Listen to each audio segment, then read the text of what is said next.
we're starting off, as you might imagine, on the events at the London Stadium yesterday. And Arsenal left with all 3 points. So they are heading towards the Premier League title. Of that, there is no doubt. But before we hear from Arteta, let's talk about the equaliser that never was. So Trossard put Arsenal 1 up. And then Callum Wilson thought he'd equalised after his shot crossed the line in the 94th minute. Following a VAR check, the goal was disallowed. Pablo was adjudged to have fouled Raya, the Arsenal goalkeeper. The incident was shown 17 times. And it took 4 minutes and 17 seconds from being scored, in inverted commas, to being disallowed. Former Manchester United goalkeeper Peter Schmeichel, he thought the goal should have stood. Have a listen. Decision today, it's just so wrong on so many levels. What really makes me angry is that Arsenal would never be top of the league if that's a free kick. That's how they've scored so many goals, by blocking people, holding people, doing all kinds of things. And then we get to this point, and it takes VAR 5 minutes. There in England, the VAR 5 minutes, and he runs it start over again and start over again and start over. That in itself puts so much doubt into that decision that it cannot be a free kick. It cannot. I think it's so wrong. I just don't understand why all of a sudden that's a free kick, because it's not been for any teams all the way throughout the season. All this, it's just crazy. And that decision today, it's just so wrong on so many levels. And that's coming from the man who's regarded as the Premier League's greatest ever goalkeeper. He was speaking to Viaplay at the time.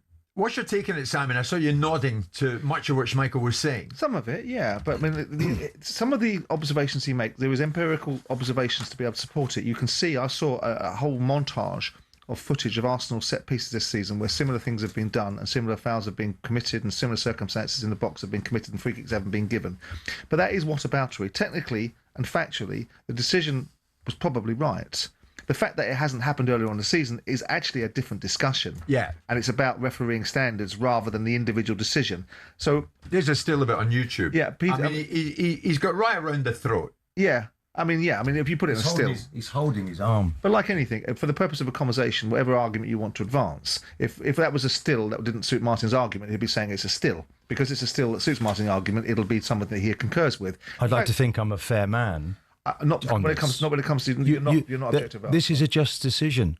And it was remarkable is that a goalkeeper who would have been affected by this, if it happened to him, he'd have been screaming from the rooftops that that's a foul. If he's still playing and he gets fouled to that degree, come on. It's ridiculous. It's because he's angry because it's Arsenal. Maybe you're right. But hang on, but Schmeichel played in a different time, so you can't say that, because if Schmeichel was playing at a time... Did he not play for Man City? Did he not play for the two? Yeah, he did, but he played at a different time. The current rivals, the former rivals. I would imagine that the impact upon goalkeepers and the ability to challenge in the box was probably slightly a bit more prevalent 20 years ago when he was playing than it is now. You can't go anywhere near a goalkeeper now. You can't do anything. And that's where it's changed, Simon. So that's why it's changed. No, that's actually incorrect. Say that Schmeichel no, it's changed. It's changed because they're actually... This is where the argument is, if there is an argument, that goalkeepers... are more protected. No. They've tried to take the goalkeepers out of the situation this year, and it's been done quite well. But there was no disguise to the West Ham situation. You know, you look at that. There's three fouls on him. People will make the argument prior to that event even happening, there was a litany of fouls committed by Arsenal players. Yeah, but we've seen that all season. It's been like a wrestling match. So Arsenal have stopped putting the ball in. They've stopped until one set of fouls more prevalent than another. Until yesterday, they stopped putting the ball in the box. Arsenal, because they've been wrestled to the ground. So they've now gone with a short corner, which was creativity, imagination. Maybe people are adapting to it and ultimately have and brilliant for them. What probably needs to happen next season is if your opponent is marking you in the box, holding on to you, not even looking at the ball, and the ball is delivered. Absolutely. I think maybe we're looking at an immediate red card. Agreed. But we shouldn't be also. Let's do something radical to change that. The wonderful utilisation of VAR shouldn't take 5 minutes to come out of an outcome, because that doesn't help the argument. It doesn't create the scenario. Does it matter? Well, it does to some extent, because if it's a situation where you want to get to an outcome and you feed the narrative about debate about, if it's not that concise, if we are in a grey area, which one trumps? Is it? I agree with that. It should be offensive quicker. or defensive? It should be quicker, but they got to the right decision in the end. In an ideal world, there you go. Yeah. Finish it. Say that again. It got to the right decision. Yeah, in the so, end. and that's So it obviously. doesn't matter if it was 4 minutes, if it was 8 blinking minutes. I think it does the look, And all the this aesthetics, nonsense because then the that I've heard argument over the weekend. The argument comes: if it took you that long, is it really clear and obvious? It got. Are we agreed it got it right? Oh, I believe 100%. But I think there's 3 fouls on the goalie, Jim. as an advocate and a campaigner, So why rush it and get The it wrong? worrying thing for me was Why it takes rush it so and get it long, wrong? and it has to be 3 fouls. because we're not playing NFL and we're not playing games that are not steeped in fluidity. If VAR was brought in to make a instantaneous reaction that was as quick and as concise as it could possibly be, and not to disrupt the game, No, I but think it would Simon, take 5 minutes. Massive ramifications at the top and at the bottom of the Premier League. Huge. This was a decision, no matter how long it took, that they had to get right. Yeah. And they got it right. Interesting. And this is what amuses me on Sky yesterday with the pundit. Took so long. They should have got to the decision quick. All right, really? Really? What the hell difference does it make about how long it took? It was I'd like either to see- right or wrong, and it was right. Well, you know, you've got to be able to see these things quicker. You know, I know they have to map it out. But no, Jim, no, they have to. They're seeing these deals. absolutely do. Come on, in the In moment. an ideal world, you know, yes. if you're on the pitch, In you have an to ideal you have to world- see the pass. You make the not pass. in an ideal world. In the sophisticated world that we should be able to live in, there should be an ability to get there quicker, so that the game, the circumstances, and everything about the spontaneity and value of this game, which has created such a unique sport around the world, isn't destroyed by technology. Because that's not the object of the aim. It never was designed to turn it into battleships. That's not what it's supposed to be. If you Gotta found get the there evidence, faster. be confident, make the decision Oh, it's- quicker. But in summary, the corner chaos needs addressing. This is Yeah, what of you're course, saying. of And course. you even throw in, Martin, a red card. Well, That'll the put them off. the wrestling is really annoying. It used to happen to me when I played. I remember doing it playing against Nesta, and he was marking me from set pieces, literally trying to lock me into a wrestle. And I just pulled his headband off, and he was scampering around the ground looking for it. I did everything I could to get away from him, and I thought then it was illegal. So people do it. It's annoying, Jim. So that part of the game has to change. But we don't want to change. We don't want to rip it up and start again. People saying let's not allow 4 players into the 6-yard line. Come on, we can't change it to that extent. But we have Start to sending adjust it. players off, then you'll have broadcasters intervening about the quality of the game, because when you start sending players off, the whole composition of a match changes. There has to be some jeopardy. Yeah, there has to be some that'll be the jeopardy. next- Maybe that'll an be the next immediate talking yellow if you're not facing the ball when it Let's comes in put the it box. out there this morning. I want to hear from Arsenal fans. Was this the weekend Arsenal won the Premier League title? And this corner chaos we've been talking about, it needs solving. How do you solve it? Martin's thrown in the idea of a red card. That would concentrate the minds of certain individuals when it comes to a situation like that. But how do you sort this corner chaos? Give us a call, 03717 223344. And on the time aspect, are you with me? Does it really matter how much time it takes, as long as the decision in the end is the right one? Hull put out Millwall last night Indeed, they did. in the Well playoff done. championship playoff semi-final stage, so they march on to Wembley. Yeah. The big question is who's going to meet them there. Will it be Southampton? Will it be Middlesbrough? They play tonight. It's live and exclusive on talkSPORT. The Championship playoff semi-final second leg. The tie is finally balanced at 0-0 from the first leg. But here's the thing. Middlesbrough believe their season will not end tonight, even if they lose their Championship playoff semi against Southampton. Southampton were charged with a breach of VFL regulations on Friday night after alleged spying on Borough training before the first leg. Middlesbrough are pushing, we hear, for the harshest of sporting sanctions against their opponents, which includes them being potentially kicked out of the playoffs altogether. So can we really have a situation tonight that even if Middlesbrough end up losing at St Mary's, they're still in the playoffs? Is spying worthy of a sporting sanction? Now, I know, Simon, I think you've been getting information from the Middlesbrough end. Southampton, as we came on air, made a statement. We want to provide a brief update regarding the incident.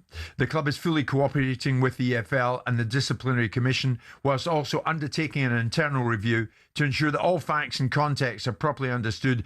Given the intensity of the fixture schedule and the short turnaround between matches, we have requested time to complete that process thoroughly and responsibly. And they add there, Simon, we understand the discussion and speculation that has followed over recent days. We also believe it's important that the full context is established before conclusions are drawn. Sure. What's your reading of it? Because people are drawing their own conclusions. I don't think I think there's very little doubt that Southampton are culpable for this. I think there's very little doubt in Middlesbrough's mind. I think there's very little doubt in the EFL's mind. I think there's very little doubt in Southampton's mind.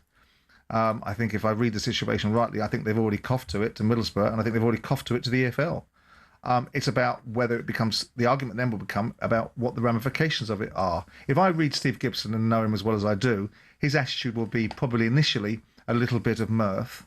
And then when his coach stepped up and started to say, hang on, chairman, they know our team shape, they know who's injured, they'll know a lot more about that. I would imagine that Steve would have operated in a certain way and asked Southampton when they stepped into his boardroom, probably, if I'm reading him right and knowing him as I do, to atone for it. And that's probably what they did. And maybe then people putting out statements afterwards saying that it was a lone wolf may not be quite as appealing to Steve Gibson as it probably, or they may or may not have said to him in a different situation. Right. I would view this as Middlesbrough, knowing Steve as I know him, they won't necessarily want to make a big song and dance about this because they will want to deal with it, but they won't make a song and dance because they won't want to be seen as the team that potentially disrupts the playoffs or cries wolf or cries and bitches and whines about something. They want to do it a different way. So perhaps the whole situation will blow over if Middlesbrough win this playoff semi-final. Yeah. If they don't win this playoff semi-final, I think a lot will depend upon how Southampton behave and how they operate in terms of disclosure and what they do and don't say. I would imagine, I don't imagine that the Southampton hierarchy know much about this. I would suggest that maybe their manager does, but I'm in my mind's eye, I'm looking at it thinking, what would I do? And what would, because there is a difference between myself and Steve Gibson. I look at it and go, if I'm Southampton and I've got the world's media on my back, and I've got a situation where I know I'm potentially culpable, what I'm going to say, I'm going to put a holding statement out to get through and maybe deal with my manager a little bit later. I think Gibson, if he was in situ, in terms of it's his manager, I think he would have fired his manager. I think that's how strong I think. You think he would have fired his manager? I think he feels that strongly. I know him. I've seen him for years operate in a certain way. Whilst they're in the playoffs. I think Steve would have taken a view that that's not the way the game is played. That's not the ethics of the game. Would you? I'm not sure I would have taken that position, but I think that's probably what he would do. I think if it was Middlesbrough, but they're not. It's not Middlesbrough that are guilty of anything. Middlesbrough are the victims of it. And the interesting thing is going to be how this plays out and what the scenarios. I can't imagine the EFL are going to want to pull Southampton out of the playoffs and change the whole direction and integrity of one of the biggest games in English football, one of the most broadcast games with the biggest value attached to it. And then you move into territory of what is the consequence? Is there systemic abuse? Because there's a significant allegation, which I think is going to be stacked up, that this is not an isolated instance. Well, if it's not an isolated instance, then what you've got is systemic behaviour. Then you've got a situation where the EFL are going to do what? And what they're going to do. I mean, you've got a situation years and years ago when West Ham were sued by Sheffield United for fielding Tevez and Mascherano as third-party players, and they had to pay out 20-30 million quid. Right. Is that the remedy? Well, I mean, it's a serious business. The charge is now in the hands of an independent disciplinary commission that will consist of a chairperson who will either be a qualified solicitor or barrister. Now, there is a funny side to this, and people are amused by it. And I would think tonight, Simon, we'll see all sorts of Spygate references amongst the crowd that gathers at St Mary's when Southampton take on Middlesbrough. But the fact of the matter is, Simon, if Southampton progress tonight and get to the Championship playoff final, after this investigation is conducted and the EFL feel that, wrongdoing has taken place, is the EFL, and I know Trevor, and of course I know Rick, as you do, are they ballsy enough to pull Southampton out?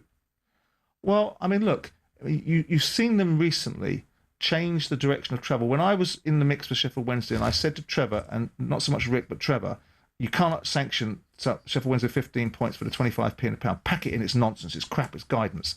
And there was a resolution about, well, you know, this is the rule. I said, it's not a rule, Trevor. It's a guidance, Trev. Pack it in. It's a guidance. You can change it. Well, the precedent is Derby. We'll have some balls about it because it's the wrong sort of guidance. Well, they have. Now, how that's been benefited, I think the independent regulators have come in and gone, right, pack it in, you lot. But this is not happening on our watch. Right. But the fact of the matter is that this is a massive, massive call. So I don't know how they're going to manage their way through this. If you want two capable individuals to deal with it, you can't get better than Trevor Birch and Rick Parry. Yeah. But they are holding together a potential catastrophe. Is a worst case scenario for Southampton not just that they've been found out, if indeed it's taken place, in this instance involving Middlesbrough?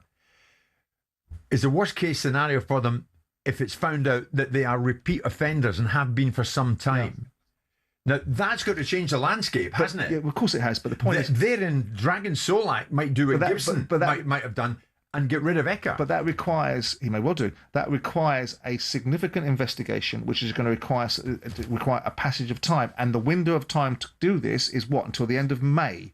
So you look at it and go, how do you complete that evidence? How do you complete that circumstance? How do you deal with that in the timelines that you've got? Because it's not just a case of, okay, we've got this. Southampton may well dispute it. They may well dispute any evidence. They may well want to contest it. They may want their day in court, their arbitration hearing to be heard properly. All of a sudden, you've got this absolute car crash of a situation. And I don't think the rules provide for it. If you look at the rules provide for repeat offences result in points.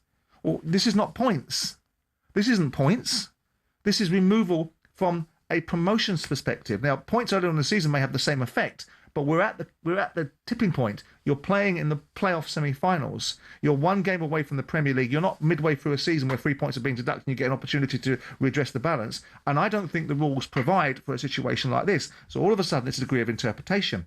What do? Do you take away the 3 points? Do you take away 3 points from Southampton, or 6 points from Southampton, and substitute Southampton with Wrexham and play the semi-finals? No, you can't do that. What a mess. What do you do? Yeah. You're going to be making up some sort of guidance on the hoof, which then means to some extent that Southampton are going to go, you haven't got the right to do that. So they're going to contest that. So it would feel to me that it'll be a wing and a prayer. There'll be a few Hail Marys in the EFL boardroom like this going, never have they wanted to be so biased towards one team in a playoff semi-final, I suspect, with no reason for being so. If that then drops, which is a distinct possibility, because let's get it right, Southampton on the field are a juggernaut right now. They're the form team. They've done the number on Middlesbrough up at the Riverside. Yeah. They're 0-0. They're in the box seat. They can't get beat at this moment in time because Southampton are the best team in the league. There's a distinct possibility, with all due respect to Steve Gibson, who I like very much, I think is the best chairman around, and I hope that he does get promoted just to stick it up Rob Edwards' nose.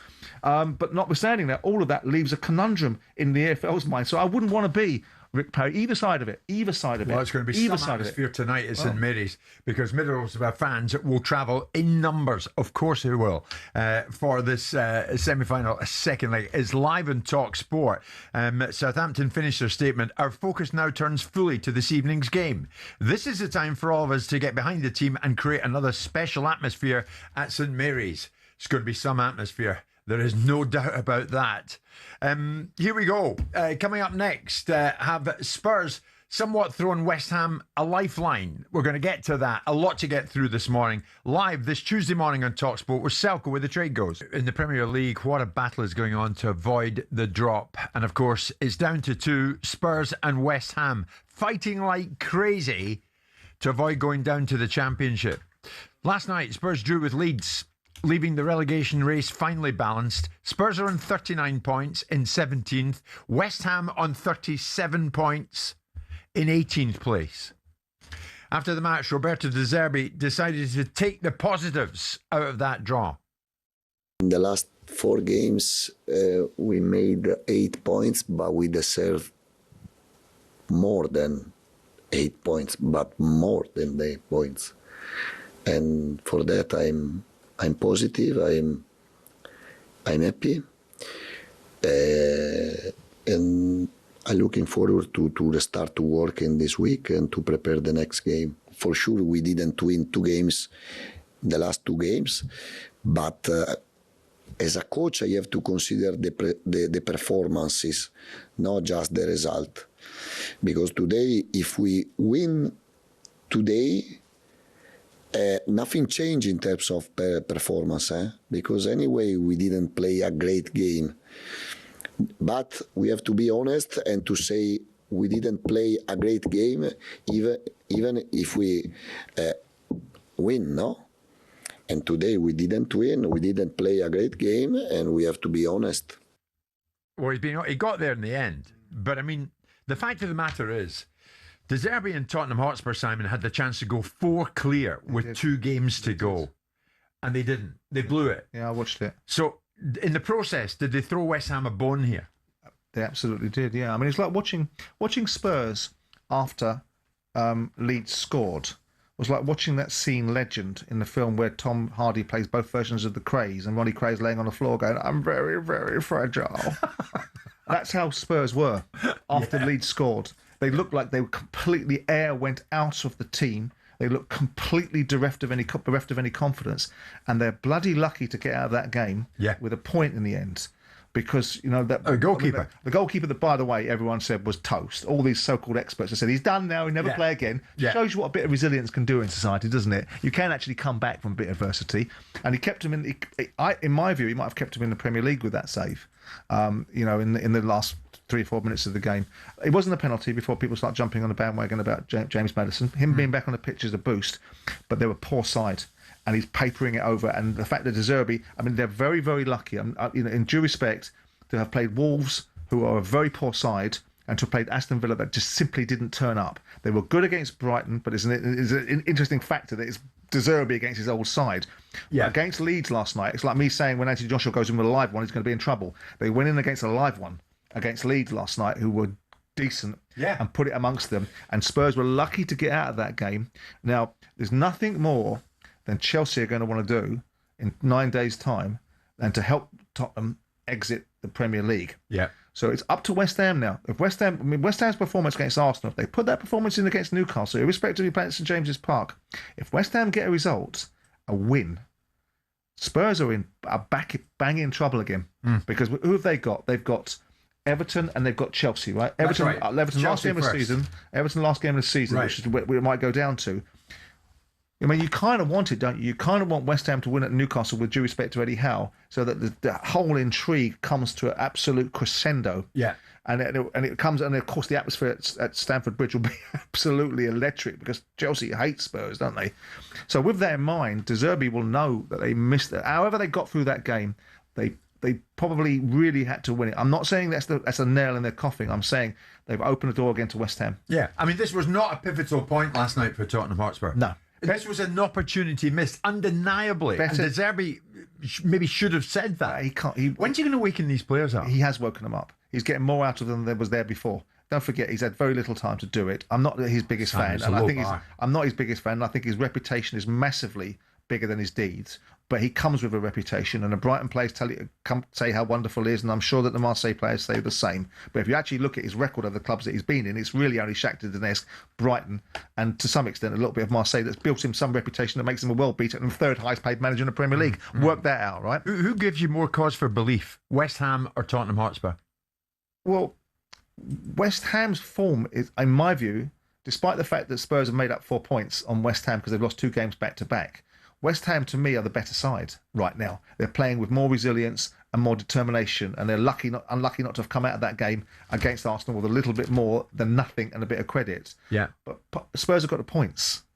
Spurs have got 2 points on them, and so to me, it all hinges really. If West Ham can beat Newcastle, then it's game on. There's game on. It's game on, because Chelsea are like a Forrest Gump, aren't they? They're like a box of chocolates. You don't know what you're going to get. No, but you're going to have Chelsea's fans sat there demanding that they beat Spurs. So you're going to go into a fever, and even if those players that we think turn up when they feel like it are conscious of the fact they've got an FA Cup final coming up and all that sort of stuff, which is an advantage, I suspect, to Tottenham. There is still the demands from the Chelsea fan that will create this atmosphere that the Chelsea players will have to respond to. So it's a long way from over, this relegation battle. Yeah. It's a long way from over. I mean, you remember in 2016, Chelsea stopped Spurs winning the title. Battle of the Bridge. 2026, but Chelsea might end up relegating Spurs. This is almost, in part, without wanting to be too melodramatic, this is almost existential stuff.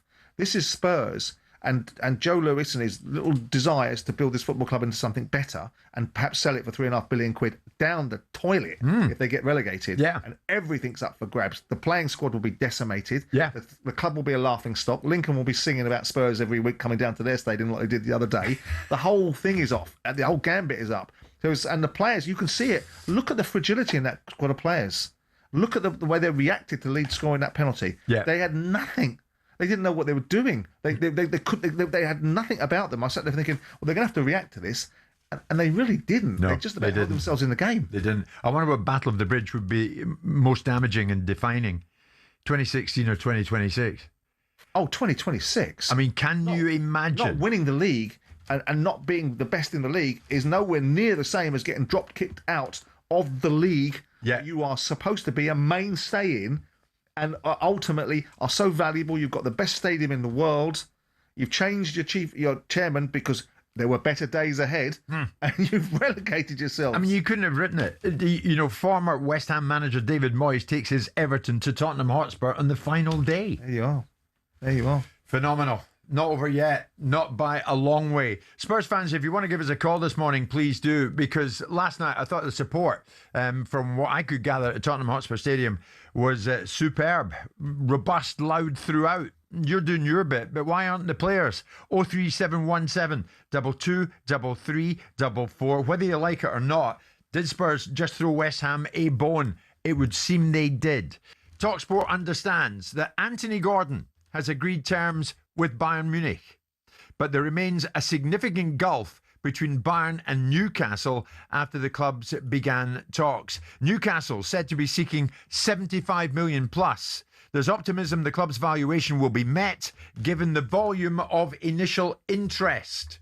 Arsenal apparently also appreciate Gordon, while Liverpool hold a historic interest in the player, but are not expected to enter the race. So it looks now that Gordon is going to head to Bayern Munich and join up with the likes of Elise and Harry Kane. Danny is a player we know Bayern have had their eye on for a while, and now it's moving apace, it seems. What do you think?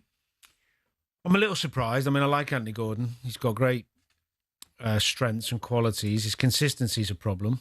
He's had that wonderful run in Europe this season, but a lot of penalties. This is his highest scoring season. But when you look at where Munich are at, I don't think he threatens the 11. He's not on Diaz's level or Elise's level. So from a footballing perspective, I'm looking at, of course, he's going to, if it does happen, amazing contract, they'll pay him more than he's on at Newcastle. He's going to a club who are more likely to win things. Sure, but you doubt his Bayern Munich level? Or this current team they're going to play 60 games, so he'll get games. Yeah. But in the bit, he's not on the same level as Luis Diaz. And he's 3 years younger? Right. So unless Munich have got some sort of plan or Elise is off somewhere or Diaz is off somewhere, he's got confidence in himself, fine. I'm sure he has. He's that type of lad, but from a footballing perspective as a player, I'm trying to look at it from his point of view other than the financial gain. You're going to be sitting on the bench. Proved to be good moves, Simon, for Kane and Elise. Might it prove to be a good move for Gordon? Yeah, I mean, Bayern Munich is one of the elite clubs in Europe, and they had a stutter step for one season. And other than that, they won the Bundesliga 12 or 13 years in a row. So for those players going into a competition to win something, fantastic. But they haven't won a European competition. Going from Newcastle, it's disappointing from Newcastle because Newcastle can't catch a break. Well, the thing is, he's contracted to 2030. They haven't agreed a fee, apparently. What they're saying is that he's agreed terms. I don't know how that's... It's a very arse-about-face way of doing things, because normally what you tend to do is, if the player in principle is happy to go to Bayern Munich, you agree fees between the clubs before you allow the player to speak to Bayern Munich. Yeah. I mean, maybe things are done slightly differently now because player power has reached such a point they can do that, but atypically, the player doesn't get an opportunity to just talk to the clubs on the up and up. He'll do it on a private, I'm sure, but on the up and up, until the clubs have agreed a transfer fee and the structuring of it. The only other thing, just quickly on that, Jim, is they might be seeing him more as a central role, as backup to Kane, because Kane's obviously getting on a little bit. That could be an angle. Yeah. But I don't see that either. What we do know, Seth, no European football for Newcastle next season. So it might be Gordon and XYZ else. There might be a few of them on the move there. Well, I don't think that's. I don't think they need to sell lots and lots of players. It depends what we're talking about. Whether we're talking about cash, whether we're talking about compliance with PSR, whether we're talking about whether going directionally as a football club. Are they compliant with PSR? I think they'll be fine in terms of the PSR for this season. Of course, it's the last season. I think they'll be fine because they obviously have the massive profit that they took on the Isak deal. The consequence of selling Isak and buying 4 or 5 players to replace him, of course, though, was that your amortization bill goes up. And the amortization bill is important for the successor to PSR, which is this SCR, the squad cost rules and the squad cost ratio. They obviously don't need to worry too much about it from a European perspective. Almost the worst case scenario right now for Newcastle would be accidentally qualifying for the conference in this last couple of games. That would be bad news for them from a Premier League perspective because it would take their revenue only slightly higher. It would give them quite a few games at home, which is obviously good. But the prize money around the Conference League is largely irrelevant. You're talking about £15 million, even if you win it. And so what that would do in the Premier League is it would reduce their cap to the 70% that they need to comply with in Europe. So that would be an issue for them, I think. They're better off not having any Europe at all next season. So that would then mean that from a regulatory perspective and from a compliance perspective, they'd be fine. And then I think they need to think about where they're going directionally over the future and what impact the Saudi changes on Live, if that's going to have any impact, or whether there's going to be a sale process or, whatever. I think there's a bigger picture really here with Newcastle, directionally. From a player point of view, Danny, Newcastle, no Europe next season. If you're a top player, you're looking to be a top player elsewhere. Yeah, generally. I mean, there's always been a premium you have to pay players to get them up there anyway because of location, geographic, where it is. That's just been part and parcel of that for years. Still a great club, of course, with the fan base and stuff. But if you're not playing in Europe and you're having a conversation with a player and he's got two other clubs in who have got even Europa League, you're going to... Depends what you're talking about. In order for Newcastle to be an elite football club, they need top players. And they're not going to get top players any more than Aston Villa are. So Aston Villa are going to play in Europe next year, probably.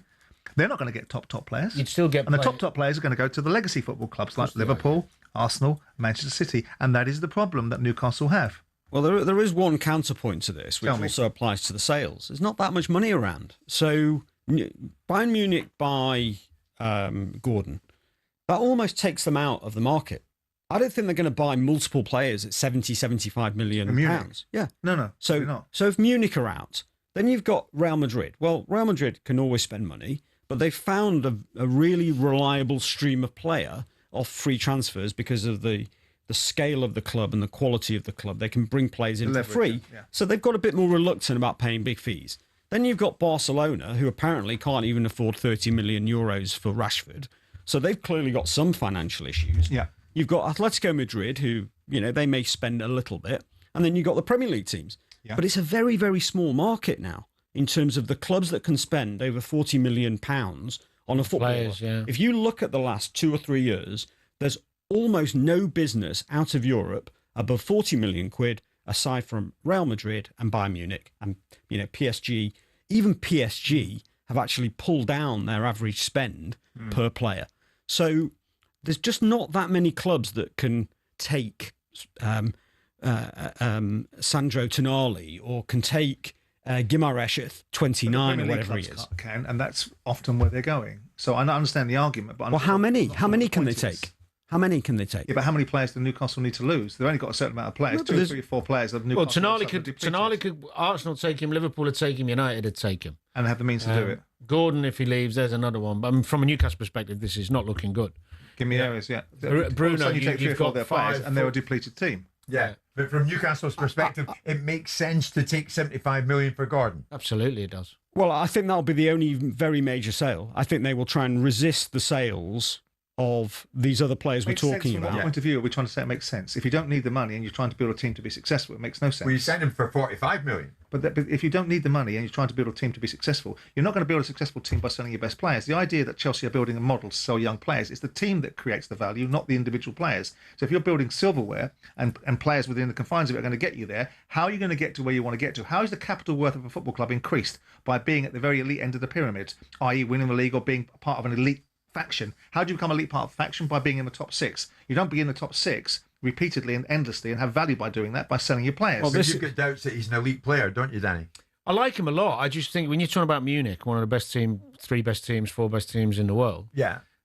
He doesn't get in it. But who do you buy better than? So if we don't think he's an elite player and we're making the argument, it doesn't diminish the side by actually selling him and a big bag of money comes your way, who do you buy that's better for them than Gordon? Well, I think they'll probably have some ideas on that. There's lots of good wingers. If you've got 75 million, you've got a nice few choices to make, haven't you? They do need. I mean, but on the from the kind of PSR, SCR, they do need to supplement their financial position, particularly in a non-Champions League season. They do need to supplement it with profits. Even with the ESET. Yeah, because of the way it works on a 3-year average, it's not going to save them completely. Yeah, it helps, but they are going to need to top up. And remember now, because of the way that the squad cost ratio works, you can't do any of the things that you used to be able to do in the Premier League rules. No. So you can't sell, well, they've already sold it, but you can't sell, a warehouse next to the stadium. You can't sell the women's team. You can't do any of those things anymore. You really, in terms of moving the compliance position, you've got to sell players for profit. Is this new formula then less beneficial than the old one? It's very, very hard for teams like Bournemouth, like Brentford, like Brighton. It's going to put them in a really sticky situation, and it's going to close off all the loopholes that have been used by Chelsea, Villa, Everton, Newcastle. It's going to stop all of that stuff because... So why was it voted on? Was it voted on? Yeah, it was voted on.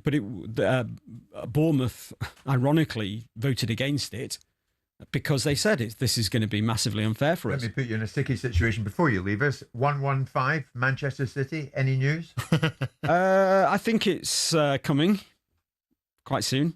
So Christmas. As in when? But then we have said that before, right? Pre-World Cup? Yeah, my best guess and the kind of feeling in the parties is that it will come at the end of the season. Interesting. Yeah. End of the season, before the World Cup. June would be most likely. That's the feeling. I'm going to hold you to the 7th. Well, I'm going to be phoning you every night. Yeah, well, we'll see. I mean, there's no justification now from a kind of how long it takes to write this up. There's no justification now. This is now ridiculous territory. 18 months to write up a decision in a private arbitration is clearly ridiculous. There's been little things that I've heard that would signify that we are coming to the end of the process of writing it up. Arsenal invincible Martin Keown. Was this the weekend Arsenal won the Premier League? Well, let's go back to tipping point, which what Simon said to describe those pennies you were putting in that machine at the weekend. It was an extraordinary game, Jim. The drama involved, obviously the VAR decision. You know which camp I'm in on that. There's actually 3 fouls on the goalkeeper, Raya. It was quite extraordinary. His shirt was being pulled. There was an elbow across his face, and his arm was being held. So I think they came to the right conclusion. Why it took so long, not completely on board with that. To get the right decision. Yeah, I think maybe if they're not sure, but it seemed quite certain to me. And it was justice in the end for me. And there's been an awful lot of noise around it. For me, it's like people with convoluted, twisted reasons for not wanting Arsenal to be champions. And they're not champions. They still have 2 games to go, Jim. This is probably only just starting now as a debate. But we were debating this. Who are the twisters? I'm not going to name names, but there are people who just find it tough watching Arsenal, on their way to hopefully some success. I mean, if the goal had been the other way around, it would be uproar from Arsenal about the nature of this goal being disallowed. So you have to get continuity. It's very easy to be objective about a situation that's gone your way, which is not objective, it's subjective. And it was wonderful that Mikel Arteta was able to now tell everybody how wonderful referees are and how difficult their jobs are. Now, if the decision had gone against him, he probably wouldn't have had that mentality. I think on the balance what's your opinion? I think on the balance of probability, it was right that the goal was disallowed. There's nothing else to discuss. Well, I think ultimately there were a variety of situations going inside the box. You listed 3 fouls on the goalkeeper. I could list you 3 fouls on West Ham's players in the build-up to that set of circumstances. But I think in the balance of probability, it's in a slight margin. It's grey.